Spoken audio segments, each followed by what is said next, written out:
Very good. Nice to be here, Alex, and hello to everyone else. Thank you. And it's so wonderful to have you here today. And everyone, Nick Bendel is the owner of Hunter and Scribe, a content marketing agency that specializes in writing blogs, social media posts, ebooks, emails, and website copy for small businesses.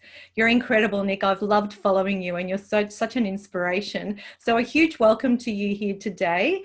So let's kick it off, shall we, with just a little bit about you and how your journey has brought you to where you are today. Well, I think maybe there are a couple of things we're going to touch on today, Alex. So you mentioned the business I have, Hunter and Scribe. This is a content marketing agency that I started 2 years ago. Right. And I'm having this wonderful challenge of trying to gradually grow the business. That's great fun because it forces me to learn new skills and become a better person. And about 11 months ago, I started a different thing, which was to have lunch with 500 strangers in 5 years. And Wow. So far I've met 112 wonderful people. That's incredible. That is incredible. Tell me a little bit about that. I mean, that's pretty big, because meeting people and networking is not something that we're all sort of comfortable in doing, but meeting strangers is even more than that. So tell me a little bit about, firstly, if it's okay, I guess what made you do that, and then how did that go for you? Well, the reason I started it, Alex, I stole the idea of a wonderful woman in Melbourne named Kaylee Chu. A bit over a year ago, Kaylee published a book called 100 Lunches with Strangers. Right. And Kaylee, in her book, talked about how during 2018, she had lunch with 100 strangers as a way to improve her social skills. And as she explained in the book, she not only improved her social skills, but she grew a wonderful network and she attracted all these opportunities into her life, and she really improved her mindset. And I thought this was such a great idea that I wanted to do the same. But instead of doing 100 lunches, I thought I'd do 500 because I'm a bit of an attention seeker. And so I'm having 500 lunches. Kaylee was my first lunch. I flew to Melbourne on August 27 last year to have lunch with Kaylee. And my second lunch was one of the speakers who's going to appear later today, Martin Stark. Fantastic. And since then, I've met 110 other wonderful people. That is fantastic. Thank you so much for sharing that journey with us. So I'm really curious, and I'm sure our audience is too. And if anyone has any questions for Nick, please pop them on and into the chat, and we'll certainly have a look at them and try and answer them for you. But Nick, I'm really curious, how did that go? So you mentioned that meeting, and that is an incredible leadership strategy, by the way, because building a business is not an easy thing, and creating networks is certainly not an easy thing either, and to be able to connect and create that trust and rapport with people. But you've gone above and beyond, and you've started to reach out to strangers, which is incredible. I'm curious though, what is it, you mentioned learning new skills as a leader, as a business owner. Could you share a little bit about what the skills, or what were your key learnings, even if a few of them, and how has that helped your current business? Well, what's interesting, Alex, I've been an employee for most of my life, and that was very good for me. Right. When you're an employee, you have a very narrow role, and almost nothing is your problem. When something goes wrong in your business, only this much is your problem. Everything else is someone else's problem. But when you have a business, you quickly discover that everything is your problem, and problems happen all the time. And they're not always bad problems. For example, if the biggest problem I face, as with all businesses, is trying to land new clients.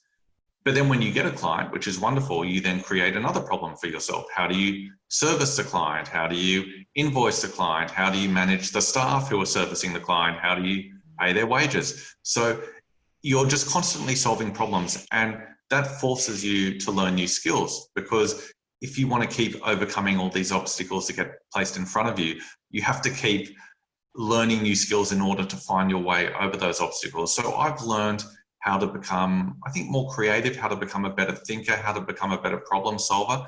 And I've also learned that I think that the number one thing that separates successful business owners from unsuccessful business owners isn't that they're smarter than everyone else, but just that they're more willing to solve problems and to keep persevering in the face of difficulties. Wow, I love the way you explained all that, and thank you for that. And you've made so many valid and very important points there. So let's go back to the first point you make, and correct me if I'm wrong, I'll try and remember this, is that you mentioned that when we're working for someone, and you've been working for, you've been an employee for most of your career, as I think most of us may have or not. But what the difference is when we're working for someone else, we almost don't have to think. We almost just follow a script or follow what everyone wants us to do. As a business owner, as an entrepreneur, as a leader, we have to step away from that and get that little bit uncomfortable in the unfamiliar zone and start to expand our thinking that little bit more. Perhaps even expanded awareness, and start thinking of for ourselves and start putting things into practice, I suppose, strategically. Have I hit the nail on the head there? You have, Alex. It's all about thinking. And what's interesting, this is another lesson I've learned.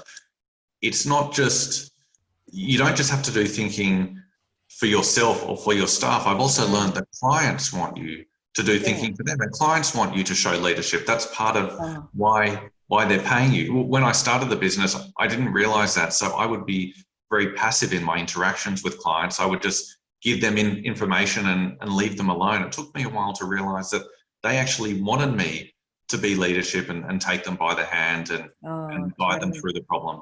Absolutely. Again, you've made an absolute valid point right there. And I'm noticing everyone's questions. So please, I do have you. As soon as I finish talking with Nick for a moment, I will definitely come to your questions, because there's some incredible questions for you, Nick. And thank you guys for putting the questions in there. But just what you said there is really, really important, Nick, in that as leaders, as business owners, even within an organization, our people look to us for certainty. And as leaders, because certainty is something each and every human being thrives on. It's one of our core needs. And we need to know that someone has our back. We need to know that the person whom we're looking up to has our back. And as business owners, as entrepreneurs, as leaders in organizations, we need to be able to display that. We need to be able to demonstrate that. And that's what you're saying right now, in that, you've had to all of a sudden put all these different hats on. And one of those hats is leadership, to be able to, I guess, demonstrate certainty, but to walk your talk. You've got to be able to do it. You've got to be able to provide that certainty for people. Would that be right?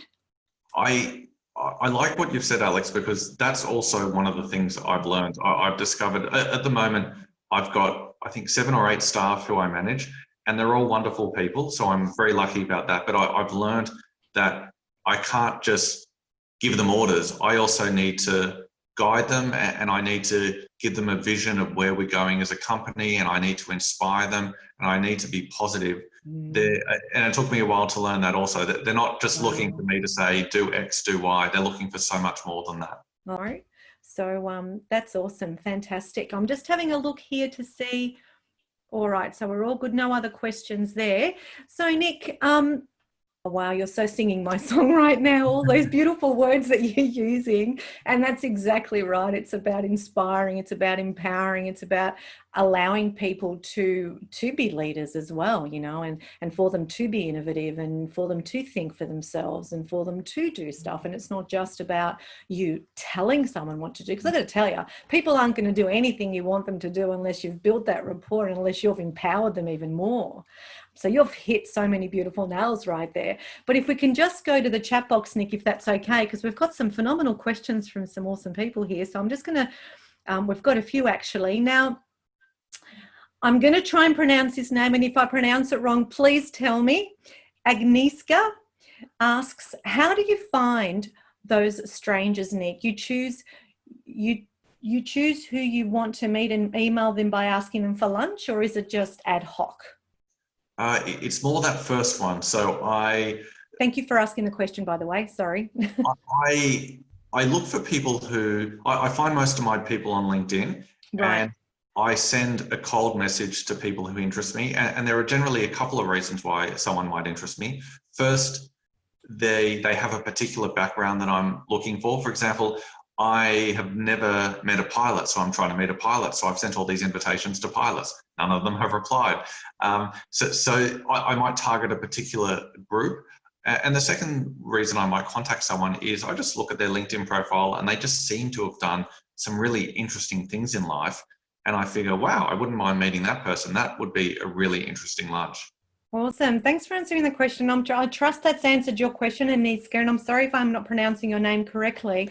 I think that's wonderful. So that's one strategy, I guess, Nick. That's terrific. So in terms of when you're picking the strangers or people whom you wish to connect with, are you looking also at, or have you ever considered, I guess, looking at what skills they can bring to your world so that you can then expand your business and your people even more?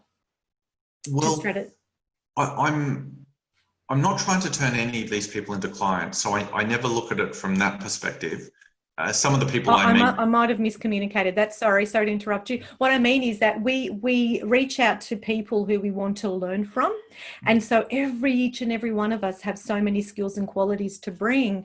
And when we can see, for example, the pilot, I'm guessing he, she have so many incredible qualities that can assist or help you in growing your skills as well, is what I mean. So we model people, you know. So what I'm trying to do, Alex, I'm trying to meet people from all different backgrounds and all different walks of life, right? Whether they're pilots or something else. And I figure if I'm meeting people I wouldn't normally meet, I'm going to be having conversations I wouldn't normally have, and I'm going to be learning things I wouldn't normally learn, and I'm going to be exposed to ideas I wouldn't normally be exposed to. So I think the learning naturally comes from meeting different types of people. Awesome. Fantastic. Thank you. So what's a key learning for you, or what's a couple of key learnings that have made such a huge impact on you that stands out? I'll give you a couple of things, Alex, that stand out. First, I've met some really successful and really intelligent people, but what's interesting, when you have lunch with them and they can really open up to you because it's a one-on-one thing and you're there for maybe 2 or 3 hours, I've discovered that these people who on the outside seem bulletproof can be surprisingly vulnerable and surprisingly insecure. And you wouldn't know it from the outside because they're so smart and so successful, but they have the same insecurities as everyone else. Wow. I love what you shared right there. Do you know what you shared right there is so powerful? Because we seem to forget, and thank you for sharing that with everybody, because what we seem to forget as leaders, as business owners, as executives, as whoever it is we are and whatever title we tend to hold, is that bottom line, we're human. And we all have fears, just like everybody else, you know. We all have those vulnerabilities, and when we can actually connect to that, everything else explodes and flows from there. Would you agree? It is so true, Alex. When I first make contact with these people, especially the really successful ones, I tend to see them as almost a job title rather than a person. I'm meeting the CEO of this, or I'm meeting someone who's spent 25 years doing that. But once you sit down to them, they're no longer a job title, they're a person. And you get to see them in all their humanity, and you get to see the fears and insecurities you were talking about. Wow, absolutely. And do you believe that that's really important, particularly when we're building relationships with teams, with people, that we drop the title and just get to the humanity, to the human side of it, the vulnerability?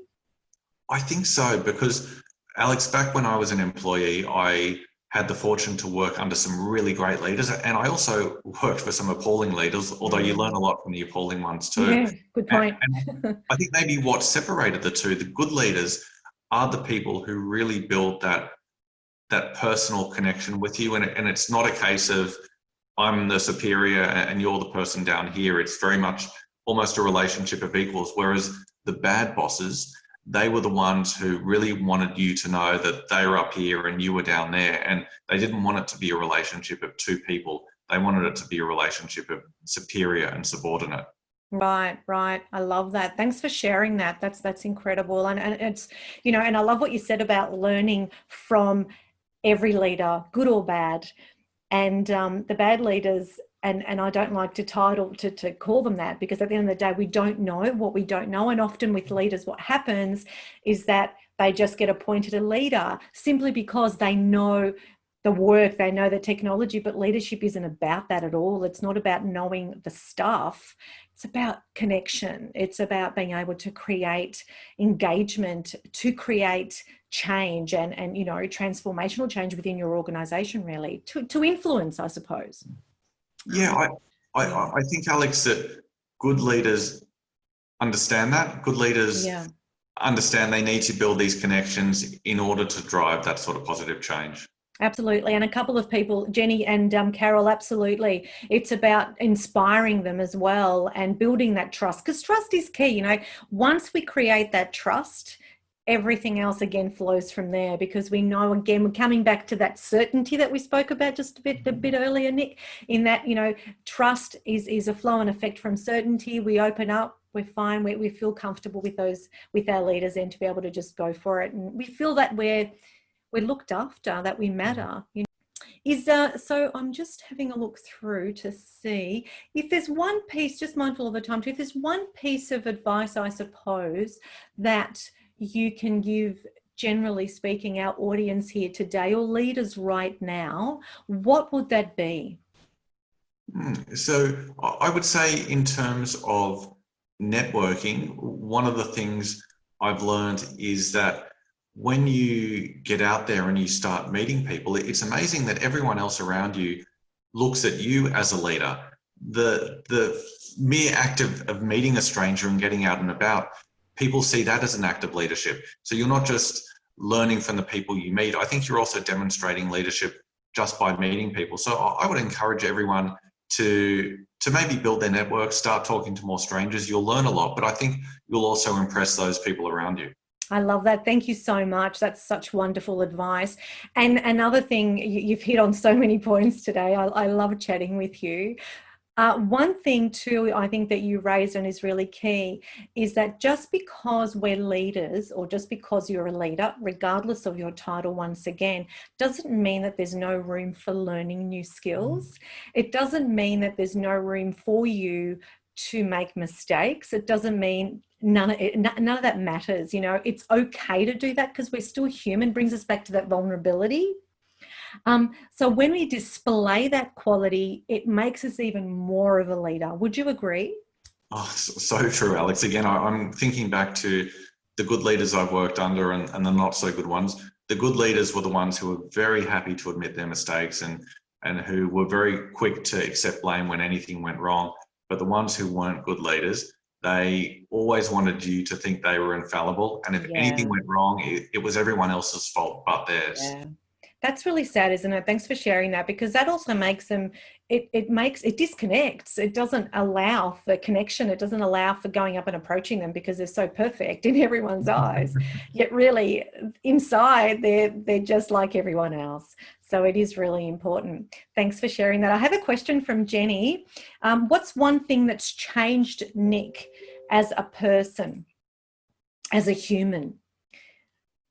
That's a great question. I love that. So since I've been having lunch with all these people, Alex, one powerful lesson I've learned is that we need to ask for more things. The 17th person I've had lunch with, Julie Trell, a wonderful person, she has this mantra: it never hurts to ask. And I remember when I heard her say that hit me really powerfully, because they're just simple words, but they're quite profound. And it never hurts to ask. Imagine if we just started asking for more things. So since I met Julie, I've made that my mantra. It never hurts to ask. I've started asking for more things, and surprise, surprise, some people are saying yes. I love that. I love that. And, you know, that is so important. It never hurts to ask. How scared, you know, there's this fear of, if I ask, am I going to be looked at as someone who doesn't know? It comes back to being cool with not knowing. And what a wonderful mantra to live by. And I think maybe if someone can pop that in the chat so that we can remember it, because to highlight the importance of it, because asking is so key, and it doesn't make you, you know, lower. It doesn't sort of bring you down. It doesn't disempower, quite the opposite. It actually empowers us as individuals to ask. So I love that. Thank you so much, Nick. And we, you know, the time is just flying, and I could talk to you, and I'm sure people would want to hear so much more about you. But I'm curious too. Now, what resources are available for leaders to be able to tap into in terms of helping them to connect and build valuable networks? What do you have? What resources would you have available for people, say, in this space where they can tap into you? Because obviously we've only had half an hour today, and we could probably speak to you more. Well, if someone wants to have a chat, I'm always happy to have a chat. They can contact me over LinkedIn, or they can email me at nick@hunterandscribe.com. I find that the best way to learn from people is just to have a chat. I love it. Awesome. Fantastic. Thanks, Nick. So, Nick, thank you so much for today. Was there anything else you wanted to say as a parting thought? I would say one other really important lesson I've learned, Alex, from meeting all these strangers. I've noticed that the people I've been meeting are more positive and more open-minded and more proactive than the average person. And I've also noticed that they're happier and more successful. And I think there's a link. I think that if we want to be happier and more successful, we need to be more positive and more proactive and more open-minded. Yeah. Wow, that has so many messages in that, doesn't it? In that, as we start to change our mindset, as we start to change the way in which we think and look at things, then our circle of influence changes as well. And we sort of start to gravitate towards people who are cool with us growing with them, instead of people who are pulling us back and keeping us small. Exactly. We want to hang out with the people who are going to have a positive influence on us rather than a negative influence. I love that. Beautiful. Nick, thank you so much. It's been awesome chatting with you here today. And guys, I trust you got loads and loads and loads of value from our talk here with Nick this morning. If you do have any other questions, we've got a couple of minutes. You can certainly ask them. People are saying, Nick, I don't know if you can see the chat box at all, but huge gratitude to you. Thank you. This has been amazing. They got loads of value from you. And a couple of people have said that they feel excited to get networking and sharing, and maybe we can all perhaps challenge each other or ourselves to go out there and meet 500 people. What a wonderful idea that would be. So great strategy. A couple of people are saying great strategy to network and learn. Thank you so much, Nick. I appreciate your time this morning. Thank you so much, Alex. It's been such a pleasure. You're welcome.